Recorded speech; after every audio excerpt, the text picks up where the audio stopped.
চিকিৎসকদের ৫টি দাবি নিয়ে মুখ্যমন্ত্রীর সঙ্গে বৈঠক হওয়ার কথা ছিল ১২ তারিখ। সবকিছু ঠিক থাকলেও শেষ মুহূর্তে লাইভ সম্প্রচার না হয় চিকিৎসকরা বাতিল করে বৈঠক। ১৪ তারিখ একটি ফোন কল অডিও নিজের এক্স হ্যান্ডেলে পোস্ট করে কুণাল ঘোষ দাবি করেন স্বাস্থ্য ভবনে চিকিৎসকদের আন্দোলনে হামলা চালানোর পরিকল্পনা করা হচ্ছে যাতে শাসক দলের ওপর সেই দোষ গিয়ে পড়ে।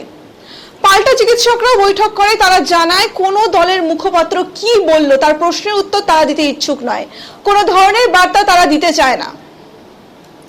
কুণাল ঘোষের ভাইরাল অডিও ক্লিপ পোস্টকে কেন্দ্র করে বিধাননগর পুলিশের তরফ থেকে শতপ্রণোদিত মামলা রুজু করা হয় বিধাননগর ইলেকট্রনিক্স কমপ্লেক্স থানায়। শুক্রবার গড়ফা এলাকা থেকে সঞ্জীব দাস নামে এক ব্যক্তিকে গ্রেপ্তারও করে বিধাননগর গোয়েন্দা পুলিশ। এর আগে চিকিৎসকদের আন্দোলনে আরজিকর হাসপাতালে হামলা চলেছিল, সেই ঘটনা থেকে শিক্ষা নিয়ে এবার বিধাননগর পুলিশ স্বাস্থ্য ভবনের বাইরে জুনিয়র চিকিৎসকদের আন্দোলন মঞ্চে নজরদারির জন্য বিভিন্ন প্রান্তে প্রায় 14টি সিসিটিভি ক্যামেরা বসিয়েছে।